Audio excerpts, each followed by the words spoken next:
Olá, esse é o podcast do CAEC, uma iniciativa do Centro Acadêmico de Engenharia Química com o objetivo de trazer para você, comunidade acadêmica, nesse momento de isolamento social, conteúdos, entrevistas, curiosidades e muito mais. Hoje estamos no nosso 11º episódio, a segunda edição especial com imagens para o YouTube. Se você está pelo YouTube, por favor, deixe seu like, se inscreva no nosso canal e ative as notificações. Você pode também dar um feedback aí nos comentários. Comigo aqui hoje para essa mesa de entrevistas, a Giovana Gatti, diretora de projetos do CAEC. Tudo certo, Gi? Oi, gente, tudo bom? Prazer estar aqui com vocês de novo. E também o William Dimas, o nosso secretário do CAEC e diretor de gestão de pessoas. Beleza, William? Bom dia, Lustosa e Giovana, professor. É uma honra estar participando da entrevista. Bom, o nosso convidado especial de hoje, na segunda edição especial, a primeira, você lembra, foi com o professor Richard Felder, é também com um dos grandes nomes da engenharia química no nosso país, aqui no Brasil. Ele que é coautor de Processamento de Petróleo e Gás, autor de Introdução à Engenharia Química e Sistema Internacional de Unidades. Nosso convidado, nada mais, nada menos do que o professor Nilo Índio do Brasil. Seja bem-vindo, professor. Obrigado por aceitar o convite para participar desse podcast. Ok, muito obrigado também. Bom, então já vamos dar início à nossa conversa. Você está acompanhando por diversas plataformas digitais e eu já queria perguntar um pouquinho para o professor Nilo sobre a história dele, né? Por que ele escolheu engenharia química e como foi essa trajetória? Vamos lá. Eu sou o sétimo filho, né, de uma família de 8, tá certo? Filhos de um pai que tinha uma sociedade numa tinturaria, hoje chama lavanderia. Para criar 8 filhos não era tão fácil, né? Então, para estudar era difícil. Os mais velhos tiveram que começar a trabalhar cedo para sustentar, né, para ajudar o sustento da casa, que me permitiu, né, por ser um dos últimos filhos mais novos, a estudar. E eu gostava de estudar, então minha mãe e meu pai investiram nessa minha carreira de estudante, né? Bom, justamente por essas dificuldades, eu estudei escola pública, né? E meu ensino médio foi na escola agrotécnica, que fica na Universidade Federal Rural do Rio de Janeiro, né? Que é um curso gratuito do governo federal, né? Então, com isso, eu consegui concluir meus estudos do ensino médio, né? Lá, obviamente, a gente estudava, além das disciplinas voltadas à área rural, né? A gente também tinha matemática, física, química. Física, às vezes, tivemos dificuldade de alguns professores. Mas justamente por estudar matemática e química, né, eu gostava muito de matemática desde antes, né, e a química, mais no ensino médio, eu gostei também, e isso me fez interessar, né, por uma área que envolvesse tanto a matemática como a química, e a engenharia química casava, né? Eu poderia continuar meus estudos na área de agronomia ou de veterinária, né? Até porque fiz um curso universitário lá que preparava para o vestibular, né? E com isso eu poderia continuar, mas meu interesse na área de química e matemática foram mais fortes. Eu resolvi tentar fazer a faculdade de engenharia química, né? No Rio de Janeiro tinha a Universidade Antiga do Brasil, né? Hoje é a Universidade Federal do Rio de Janeiro, né? Isso é uma contingência da época da ditadura lá e tal, que resolveram mudar tudo. Mas tudo bem. Então, fui fazer engenharia química. Não era ser uma coisa que eu conhecia, o que fazia um engenheiro químico, né? Porque eu não conhecia nenhum engenheiro químico, mas foi mais pelo meu interesse mesmo pelas duas áreas aí. Essa foi a razão. E eu acho que fiz uma excelente escolha, né? Porque eu sou entusiasta da engenharia química. Quando estava terminando a faculdade, ainda no quarto ano, né? Eu me candidatei a um estágio no Banco Nacional de Desenvolvimento Econômico, no quarto e no quinto ano. Fiquei lá nesses 2 anos, podia continuar lá nessa área, desde que abrisse oportunidade, Mas, como em setembro de 1968, quando o ano que eu me formei, a Petrobras abriu lá o concurso, né, que ela fazia todo ano, e eu acabei fazendo esse concurso, porque era uma área que também já tinha uma noção rápida do que era, né, mas não a que eu tenho hoje, com certeza. E resolvi fazer a Petrobras, até porque a Petrobras era a empresa do Brasil, né, criada há 15 anos atrás, em 53, e que tinha mais perspectiva muito grande para frente. Eu achava que era interessante. Fiz o concurso, não me arrependo de nada, pelo contrário, né? Tudo que eu tenho hoje consegui, eu devo à Petrobras, né? E aí fiz o concurso, como vocês devem saber.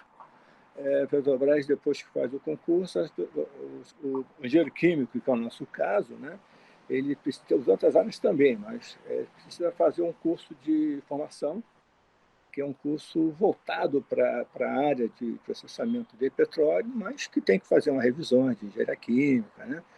Porque o concurso congrega alunos das diversas universidades do país, né? E que não são hegemônicos, né? Então sempre tem diferença, precisa uniformizar conhecimentos, etc. E aprender as coisas voltadas da área de petróleo.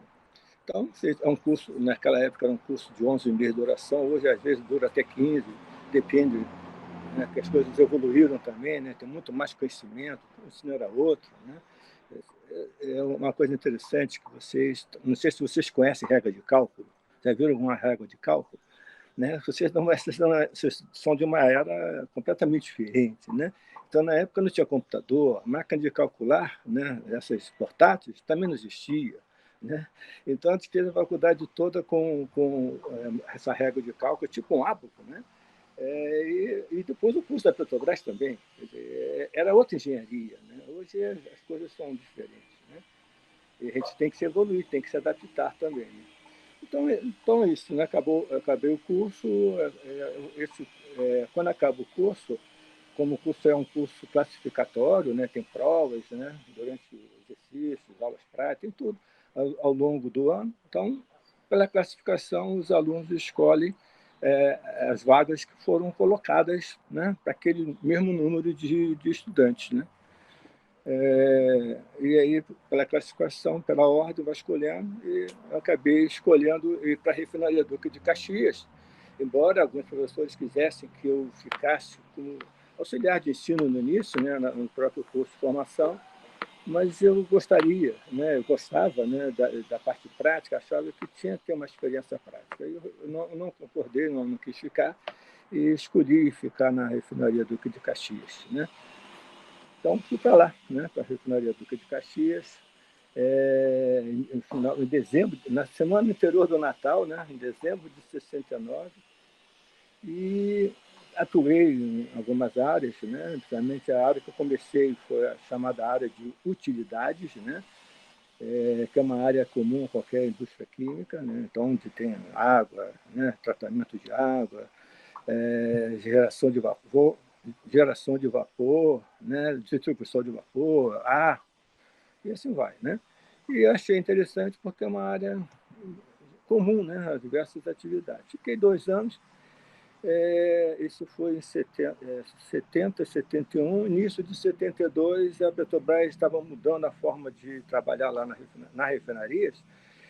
Antigamente, coordenadores de turno, né, que são engenheiro responsável pelas atividades noturnas, né, seria como se fosse o gerente da refinaria fora do horário administrativo, tinha que ser um engenheiro, e na época só tinha engenheiros com muita experiência, e eles resolveram mudar isso e colocar pessoas mais novas, né, e com rodízio, não era para ficar eterno como eram os anteriores.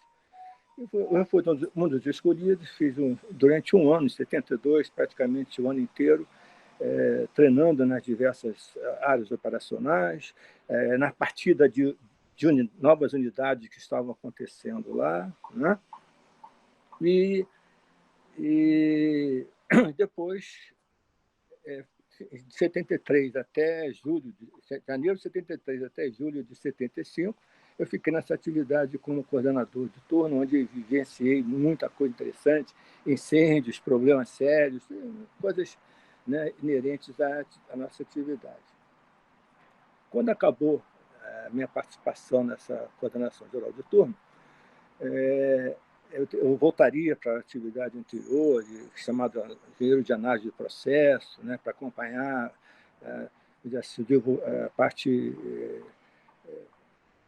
de operação das unidades, né? Então, mas aí, ao mesmo tempo, tinha surgido uma oportunidade, né, porque a diretoria abriu a possibilidade de pessoas com experiência de irem para ser professor dos cursos de formação, né, aquele que eu participei no início, porque estava havendo uma refinaria já estava em construção, quase construindo, outras prevendo, tipo a Replan, né, que é a refinaria de Campinas, e depois a refinaria do Paraná, né, a Repar, também estava já prevendo o projeto e a construção. Então, com isso, eu precisava de gente com experiência, eu me candidatei e fui para lá, fui ser professor, né? Uma atividade que achava que não me daria bem, porque eu tinha alguma dificuldade de comunicação, né, para falar, etc. Mas alguma experiência que eu tive lá na própria refinaria, dando aula para o operador, me deu um pouco mais de confiança. E fui, né? Não tinha intenção de ficar lá esses anos todos que eu fiquei, mas fui me adaptando, fui gostando, né, do que eu fazia, não só de dar aula, né, mas a gente fazia muitas outras coisas, desenvolvimento de coisas novas, assistência técnica, trabalhar em grupo com outros órgãos, né, centro de pesquisas, própria refinaria, e fui ficando, né? Depois, né, a partir da década de 90, basicamente, como coordenador do curso de formação, eu fui ficando, né, nessa atividade e fui até me formar, até me aposentar, até me aposentar em 2015. E a gente sabe que o senhor trabalhou na Petrobras e também foi professor depois. Como que foi essa transição? O senhor sentiu alguma dificuldade, alguma coisa assim? O que acontece? Como eu já estava professor desde 1976, né, na Petrobras, certo? Porque quando eu fui, acabou lá a minha atividade, né, lá na refinaria, fui para os cursos de formação, dei essas aulas todas e aí pronto, fui. E eu gostava disso. Em 1993, um colega meu, né, na realidade é o cunhado, né, ele também, nós estudamos junto a faculdade inteira, fomos para a refinaria juntos, casamos com 2 irmãs. Ele já era professor da UERJ, né, tinha sido convidado lá para dar aula na UERJ, ficou lá desde década de 80, 80 e pouco. E a universidade estava mudando o currículo, né? Porque houve, durante essa década de 80, 90, muita alteração nos currículos de engenharia química, né? E aí eles introduziram a disciplina de introdução à engenharia química e precisava também de um professor de controle, que é uma área que eu gostava também, controle e simulação. E aí me convidou, né, para ser professor. Naquela época não precisava fazer concurso, podia ser contratado, né? Aí eu fiquei contratado durante 3, 4 anos lá, até que não podia mais ser contratado, aí abriu um concurso e eu acabei passando, né? E fiquei lá. Então, eu fui para lá, né? Mas não deixei a Petrobras, era paralelo. Os cursos lá o curso era noturno, dava aula à noite, né? Então, eu dava aula à noite, às vezes tinha aula de manhã, 7 horas da manhã, então dava aula de 7 às 7 às 8h30, depois corria lá para a Petrobras.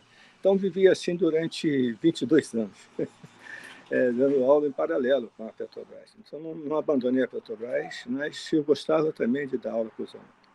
Certo? Então, a minha transição foi essa. Nós sabemos que o senhor escreveu alguns livros durante a sua vida. Entre eles se destacam a Introdução à Engenharia Química, que é amplamente utilizado nos cursos de Engenharia Química do Brasil. Por que o senhor decidiu escrevê-lo? Quando eu comecei a dar aula lá nos cursos de formação da Petrobras, isso foi em 76, a primeira matéria que eu estava dando aula era uma matéria voltada a projeto de unidade de destilação de petróleo, né? Então, o aluno tinha que primeiro conhecer como é que é uma unidade de destilação, quais são as fases que passa o petróleo ali e tal, e tinha que aprender a fazer alguns cálculos voltados ao dimensionamento das colunas de destilação de petróleo, que são um pouco diferentes das colunas convencionais, né, que normalmente a gente estuda nos cursos de engenharia química, né, na cadeia de operações unitárias. Então, tinha as suas particularidades. Então, e a área de instalação de petróleo era a área que eu mais atuava na refinaria na época em que eu era coordenador de turno. Então, tinha um bom conhecimento prático e eu gostava, ele mesmo lá, às vezes eu fazia alguns cálculos, certo? Então, ok. Né? Foi a matéria que, para começar, para mim, foi a melhor que tinha. O que eu vi? Quando os alunos, né, então tinha lá um roteiro de cálculo, né, passava para os alunos, tudo engenheiro químico, tudo formado. Né? O roteiro lá de como fazer e tal, né, dava explicação geral, como fazer. A primeira coisa que a gente aprende em engenharia química é fazer balanço.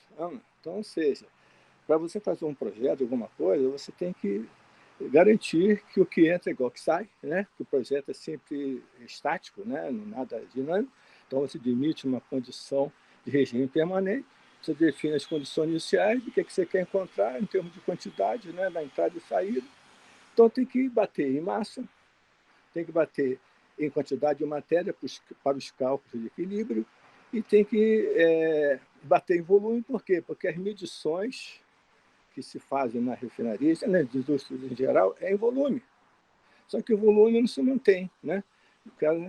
Não só porque ocorrem alterações, como também as temperaturas mudam, então o volume é a única coisa que se mantém, mas tem que garantir, numa condição padrão, que a gente chama, garantir que o volume feche em condição padrão de temperatura e pressão. Ok. A maior dificuldade que eu vi, o maior tempo que eu achava que ia passar rápido, né, foi justamente fazer esses balanços iniciais para garantir que as quantidades que entram igual que saem em termos de massa, volume e quantidade de matéria. Porque tem que fazer conversões. E nessas conversões, eu só se perdia, errava, fazia, não é possível. Engenheiro formado, errando essas coisas. O que aconteceu? Você tem que mudar alguma coisa. A gente foi, atrasou um pouco o curso, né, por causa disso, mas no ano seguinte, os cursos de formação, até 1976, ainda eram com engenheiros formados na Petrobras. Na verdade, a partir de 76 já tinha uma turma paralela, uma com engenheiro formado, outras com engenheiros que ainda não estavam formados. O que é isso? A Petrobras passou a fazer concurso para pessoas que estavam na graduação, no último ano. Então, eles faziam alguma disciplina do último ano no Rio de Janeiro, tá certo? Fazia esse curso da Petrobras e, em paralelo, fazia algumas matérias ligadas de interesse da área de engenharia química. Né? Então, o curso era um pouquinho mais longo por causa disso. Então, era um convênio. Né? Era um curso em convênio, a pessoa não ganhava como engenheiro, mas ganhava bolsa. Né? Então, via gente do Paraná, do Rio Grande do Sul, né, da Bahia, todo quanto é lugar também, como no curso. Ok.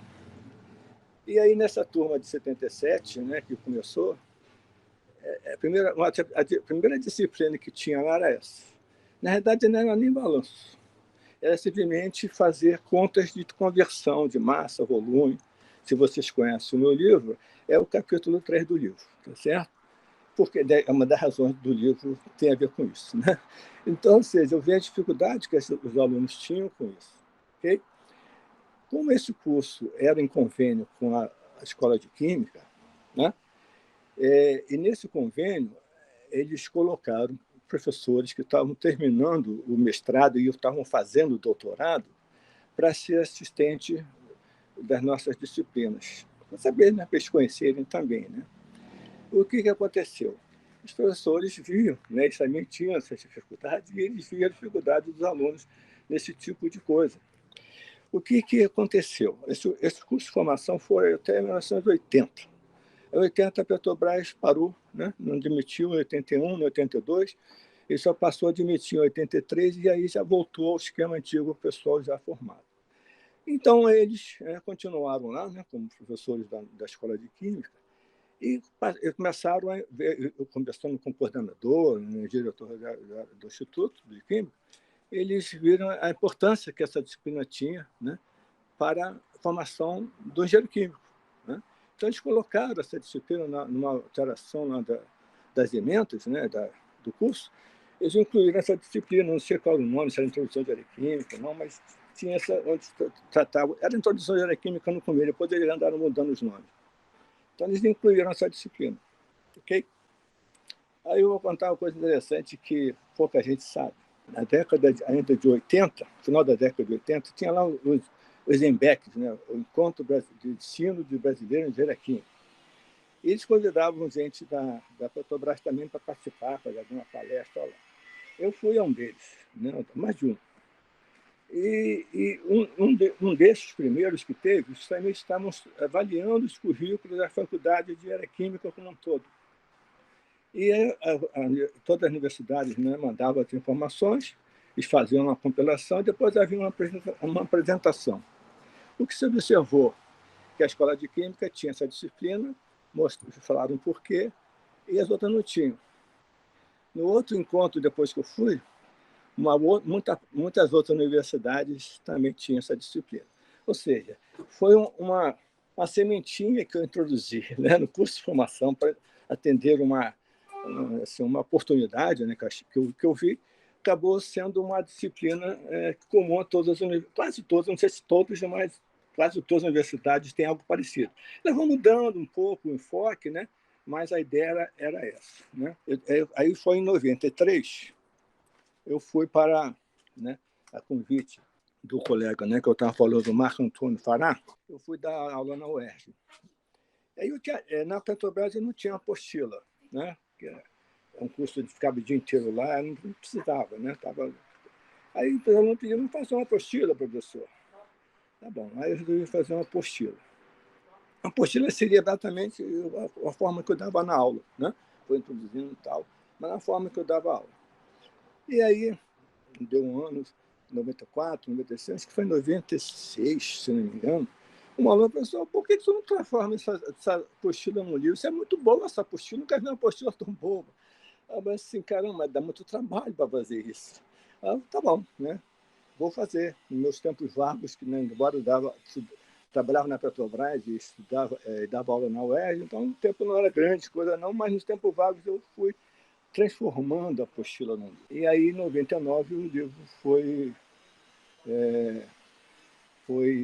publicado com apoio da própria Petrobras, né? Você vê que sempre tem um BR lá, que a Petrobras tinha lá um programa de editoração de livros didáticos em diversas áreas, que profissionais da Petrobras que escrevessem qualquer coisa de livro, eles ajudavam a publicar, né? Contratavam uma editora, pagavam com compromisso de comprar tantos livros para uso interno da Petrobras.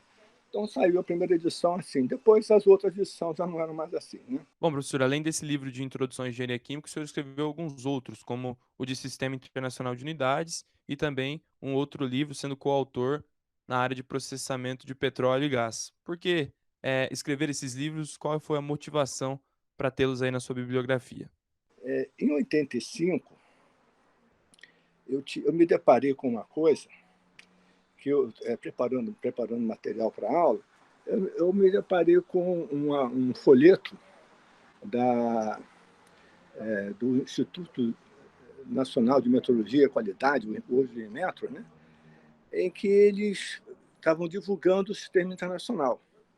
E nesse folheto eu vi que era uma obrigação, era lei, que tudo que tivesse escrito no país, né, publicação, seja livro, qualquer coisa publicada na Aratec tinha que usar o sistema internacional. Eu falei assim, caramba, a Petrobras não usa o sistema internacional, até porque era de petróleo, é tudo muita unidade inglesa, né, muito confuso. Então, mas eu fui o Dom Quixote nessa área, na Petrobras. Eu me batia com todo mundo escrevia errado as unidades, eu sempre chamava atenção, eu era o chato das unidades. E aí o que aconteceu? Quando o livro foi editado, ele ia, né, eu escrevi em Word, né, eles editavam, não, como é que é? Usavam outro software, né, software mais adequado para a publicação de livro, e eu cometi muito erro de unidade. Então, ia e voltava com os erros das unidades. O que aconteceu? A bateria está fraca de novo. Aí o cara, o editor nunca tinha lidado com esse tipo de problema. Ninguém falava de nada de unidade, saíam as unidades erradas do livro da editora Interciência. E, cara, Ele me perguntou, por que você não escreve um livro sobre o Sistema Internacional de Unidades? Está legal, mas é um livro diferente, um livro menor e tal. E eu resolvi escrever, não só, né, colocar as instruções, né, que são obrigatórias, mas dar um pouco de história, falar um pouquinho sobre isso. Né? Então, acabou que eu escrevi o livro Sistema Internacional de Unidades por isso, por causa da dificuldades dos editores escreverem corretamente as unidades. Okay? Então, tudo tem um porquê, né? Se já foi já em 2002, quer dizer, que saiu o livro, o primeiro livro, acho que foi 2001, 2002. Então, essa foi a razão que saiu o segundo livro. E, para completar, aí tem um terceiro livro, né, que é o Processamento de Petróleo e Gás. Esse livro sempre foi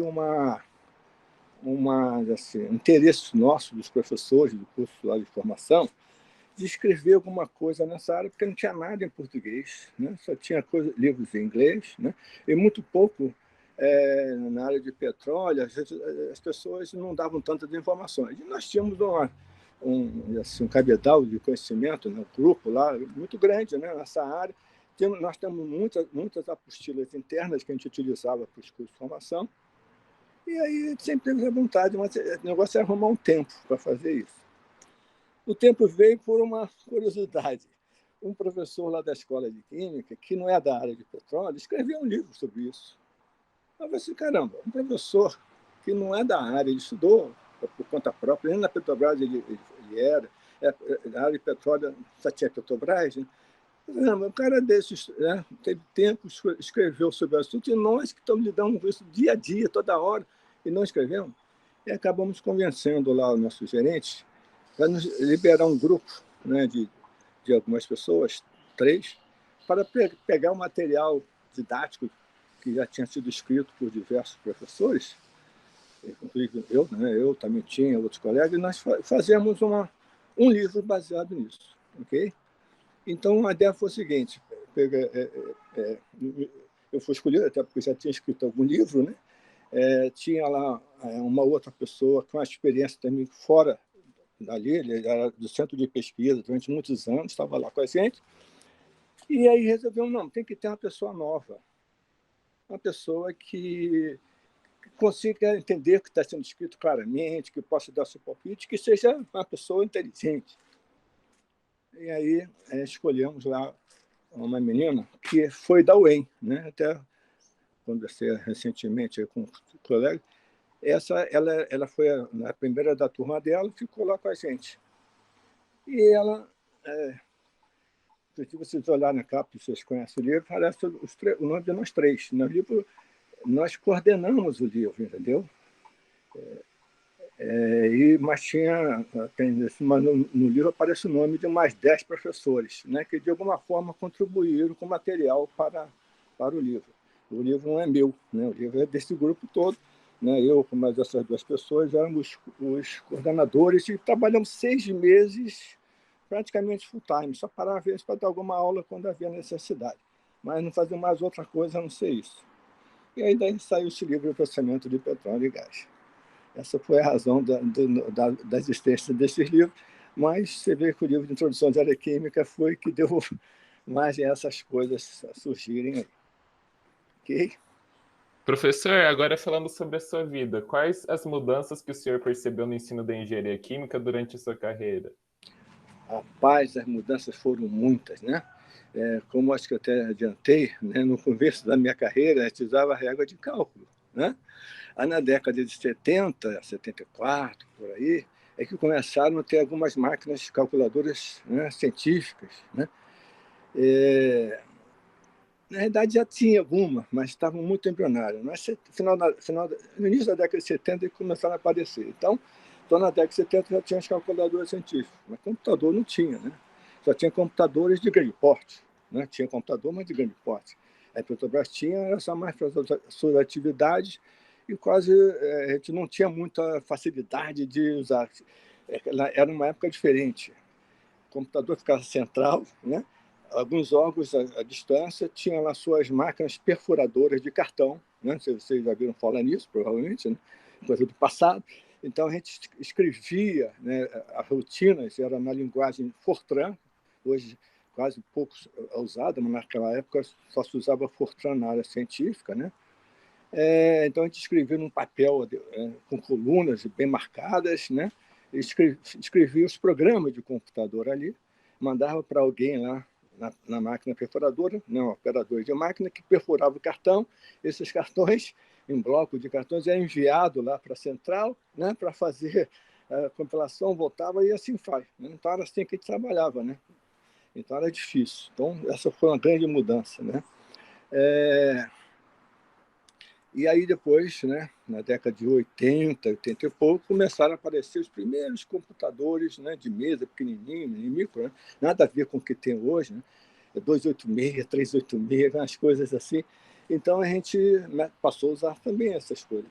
Então, olha só, as dificuldades que a gente tem que se adaptar. Né? Então, me formei em 68, faz quase 20 anos, né, tem que aprender, né? Você tem que se adaptar. Quem não se adapta fica para trás. Né? Então, tinha que passar por isso tudo, aprender a usar, né, computador de grande porte, depois passar por microcomputadores. Né? E hoje em dia, simuladores, na década de 90 e pouco, já começaram a passar os simuladores. Então, a engenharia química mudou a forma de trabalhar completamente. Né? As evoluções foram grandes. Isso é bom e é ruim para os novos. Vou dizer por que é bom. Por exemplo, hoje tem muitos simuladores de processos. Vocês já devem ter lidado com algum aí na UEM ou não? Vocês têm algum simulador aí que algum desses simuladores, às vezes, a universidade consegue, porque é educacional, consegue ter a um preço barato, porque eles não são baratos. Né? Então, o simulador, o que ele faz? Tudo aquilo que o engenheiro antigo fazia na mão, de uma forma muito mais rápida. Né? Então, a gente fazia um projeto de uma coluna de destilação, né, de petróleo, uma unidade inteira, durante dias, meses. Hoje você faz, na semana, você tem uma simulação de uma unidade completa, aí começa depois a fazer o dimensionamento do equipamento dessa maneira. Por quê? Porque a simulação é instantânea. Né? Ok, esse foi o grande passo da simulação estática.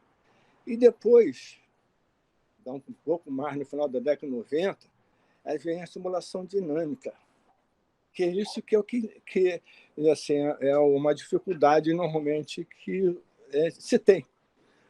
Né? Por exemplo, vocês estão ainda na faculdade, né? Aprende muito a fazer cálculos, né? Na maioria de todos são simulação, né? São cálculos estáticos, né? Tudo no regime permanente. E as coisas na vida real não são nada em regime permanente. Né? E aí, o que eu vi, a minha experiência nesses anos todos, que os alunos, às vezes, chegam com uma boa noção do processo, do campo, mas não sabem como é que as coisas funcionam. Como é que a coluna de oscilação funciona? Não sabe. Sabe calcular, fazer, né, dimensionamento da altura, tudo isso aprende. Mas como é que funciona? Se eu mexer aqui, o que vai acontecer lá dentro? Então, esse tipo de simulação dinâmica, hoje é possível fazer, né, com o simulador te dá a informação. Mas isso eu fazia dentro da Petrobras com os alunos lá, entendeu? Vamos imaginar essa situação. Né? Se mudar aqui, se a temperatura subir, se a vazão aumentar aqui ou ali, o que acontece dinamicamente dentro da coluna? Como é que se altera a qualidade dos produtos? Então, esse tipo de raciocínio, raramente a gente encontra com alguém que sai da faculdade, porque não é ensinado. Né? Então, o simulador dinâmico veio facilitar a vida, né? Porque ele te permite você fazer essas alterações e já te dizer exatamente, quantitativamente, o que vai acontecer. Quando eu fazia, minha simulação não era quantitativa, era qualitativa, porque não tinha como fazer os cálculos. Era mais de intuição. Se aumentar aqui, vai diminuir lá, vai aumentar, a qualidade desse produto vai piorar, vai aumentar. Então, é a questão mais de raciocínio, né? Que ajuda a entender as coisas. Então, a vantagem dos simuladores é essa rapidez com que você obtém a resposta. Mas a dificuldade que os jovens têm, como vocês, né, terão com certeza, é ter certeza do que você está fazendo está certo. Porque se você entrar com algum dado errado, com algum parâmetro inadequado, o computador vai te dar uma resposta. Mas pode ser que aquela resposta não sirva para nada, entendeu? Então, porque você, às vezes, falta algum conhecimento para poder dar a informação adequada. Então, isso depende de experiência, não é uma coisa imediato, depende de algum tempo para se adaptar a esse tipo de coisa. Por quê? Porque não teve essa vivência de pegar na mão, entendeu? De sentir, de fazer os cálculos na mão, e você vê, está vendo, aumentei, se eu aumentar essa quantidade aqui, vai dar outro resultado. Essas coisas o engenheiro antigo consegue ver melhor. O engenheiro novo, só com o tempo. Né? Então, ou seja, essa foi a grande alteração na engenharia química. Né? Foi o uso das ferramentas computacionais. Isso que foi a grande revolução para o desenvolvimento da engenharia química. Agora, se você olhar uma indústria, a indústria vai continuar existindo sem simuladores, sem nada, entendeu? Mas, para os operadores, o simulador dinâmico é uma coisa utilíssima. Ele aprende, o operador de uma indústria, ele aprende exatamente, ele faz exatamente o que eu estava falando lá atrás. Se aumentar aqui, o que vai acontecer lá? Ele já sabe, ele sabe qual é a tendência, porque ele está vendo, ele faz ali e vê na hora o resultado. O simulador dinâmico te dá uma previsão do que vai acontecer. Hoje existem simuladores voltados, né, dinâmicos, voltados para a operação, para o cara ver antes do que vai acontecer, para não ficar tentando. Então, essa é a grande revolução que houve na engenharia em geral, né? Na engenharia química foi muito afetada. Interessante nessa história é que o simulador, basicamente, ele faz cálculos de balanço de massa, balanço de energia e cálculos de equilíbrio. É isso que ele faz. Então, assim, tudo o que eu gostava de fazer. Diga lá. Ô, professor, a gente está em um momento diferente, né? A pandemia do Covid. Como Isso. que isso impactou na sua rotina? Como foi para o senhor se adaptar aos novos meios de comunicação, fazer as coisas online?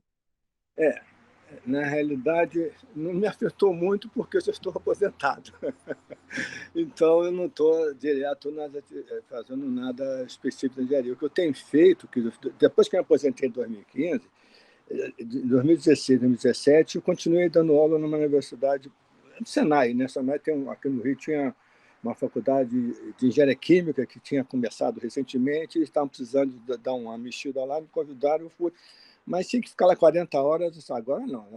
Eu já trabalhei muito para ficar 40 horas dentro de presa sem dar. Se fosse só 40 horas dando aula, até que faria, mas não era. Aí eu parei de 2017. Então, em 2018 e 2019, eu fiquei, sabe, fazendo o quê? É isso que eu estou fazendo com vocês. Eu fui a alguma universidade, né? O Léo estava até presente lá na Facenda. Eu fui a 5 universidades nesses 2 anos aí, dar uma palestra ou curso. Fui na Universidade Federal do Paraná, entendeu? Eu tive aí também ano passado. Lá dei alguns cursos, conversei com professores. Então, minha atividade é essa. Eu tinha a intenção de concluir um livro que eu estava começando a encontrar lá, mas aí eu perdi um pouco dessa. É um livro na área de tudo que tem numa unidade de destilação de petróleo. A unidade de destilação de petróleo, além das colunas, eles têm fornos. Vocês saem na faculdade, vocês sabem o que faz um forno. Né? Um forno de refinaria, com tubos, como calcula esse problema, para a parte de combustão, que é muito pouco estudada dentro da universidade, né? Radiação, né? Normalmente é transmissor de calor, condução, convecção, radiação é radiação. E uma aula, às vezes os professores dão, e quando você vai para a indústria, basicamente as coisas ocorrem por radiação, né? Para as grandes transferências de calor. Então, transferência de calor, vácuo, sistema de vácuo, tudo são assuntos que não são muito estudados na engenharia química e que o aluno chega lá na indústria, injetor, o que é um injetor, como é que funciona? Tudo isso é coisas que eu dava aula na universidade, porque tudo, na Petrobras, que tudo que estava dentro da unidade eu tinha que estudar. Então, a ideia era botar isso num livro, mas tinha muito de apostilas, cada tema desse é uma apostila, mas para escrever um livro você tem que mexer, tem que tomar algum cuidado. Né? Então, aí acabou que eu não me envolvi muito com isso ainda não. Sei lá, pode ser até que volte. Pode ser. Então, eu estou agora com a pandemia, o que eu estou fazendo é curtindo aqui, né? Ficando, como estou com uma casa de praia aqui, fazendo exercício, que eu tenho que cuidar da saúde, né? Não posso me envolver, mas não estou fazendo nada demais, não. Então, a pandemia não... A única coisa que está me atrapalhando é que eu estou deixando de ver meus netos. Eles não estão há 3 meses que a gente não vê. Mas tudo bem, faz parte. Daqui a pouco tudo passa, tudo na vida passa. Né? Deus quiser, logo vai passar. Vai passar.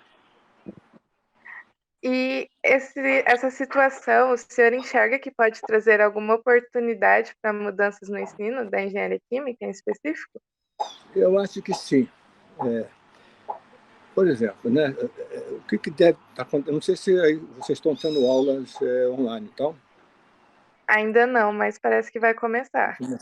Eu tenho, inclusive, já vi alguns webinars, né, sobre esse assunto. O próprio grupo de exploração nacional, o GEM, que escreveu o nosso livro de processamento de petróleo, eles fizeram um webinar com professores de diversos lugares falando sobre isso, entendeu? Então, eu vi já o que alguns professores estão fazendo e que eu acho que deve acontecer. A minha opinião sobre isso aí, eu acho que a parte online deve ter. Não só que ela nunca vai substituir a presencial. Agora, é um auxiliar. Por exemplo, isso não é novidade. Na Petrobras, desde 1990 e pouquinho, a gente já fazia isso, entendeu? Fazia, mais o que? Muito videoaulas. Aulas curtas, pequenas, de alguns assuntos, né, genéricos, para se distribuir para o pessoal. Então, eu mesmo participei de mais de uma, né? Tem mais de umas 2 ou 3 videoaulas que eu fiz lá, né? Então, mas é diferente, era um auxiliar do ensino. Isso é uma ferramenta muito útil, né? Porque é uma coisa que está lá gravada, você está na dúvida, você vai e volta, né? Você vê. Então, esse tipo de videoaula é uma coisa que vai continuar. Algumas aulas específicas podem ser realizadas, né? Também, mas tem coisas que o contato visual, né, não só visual, mas próximo, né, com os alunos, é fundamental, isso vai continuar. Mas, com certeza, e pelo que eu observei nesse último webinar que eu vi, que foi agora, esse mês passado, em junho, com certeza é uma coisa que vai ser incrementada. Porque há uma resistência natural dos professores, porque é uma coisa nova, né? Gente que nunca usou, não fez. O meio, às vezes, é um problema. Vocês estão vendo aí, né? A gente viveu esse problema agora, e volta e meia não para, não funciona. Então, tem coisas que têm que ser superadas. O meio, né? A informática tem que dar uma melhorada nessa história aí, né? Bom, então esse foi o nosso episódio especial do podcast 11, né, que está aí nas plataformas digitais. Você que está no YouTube, por favor, se inscreva no nosso canal, ative o sininho, deixe o seu like. Estamos chegando aí a 100 inscritos, um número muito legal para quem criou o canal há alguns meses apenas. Eu agradeço a Giovana, obrigado pela participação nesse podcast, Gi. Imagina, obrigada a vocês por me chamar para participar. Foi muito legal. E também o William Dimas, valeu pela participação. Primeira vez em vídeo aqui com a gente. Eu que agradeço, foi muito proveitosa a experiência. Então, pessoal, na próxima quinta-feira temos a terceira reunião geral aberta do CAEC. O link está na descrição do vídeo para você se inscrever e participar. As vagas são limitadas e a gente vai falar principalmente sobre o retorno, na verdade, o início das aulas na UEM de forma remota. O CEP pode aprovar ainda essa semana essa resolução. Então, a gente aguarda vocês na quinta-feira. Agradeço a todo mundo que acompanhou até aqui. Na próxima semana, mais um episódio especial do podcast do CAEC. Nos vemos lá. Até mais. Tchau, tchau.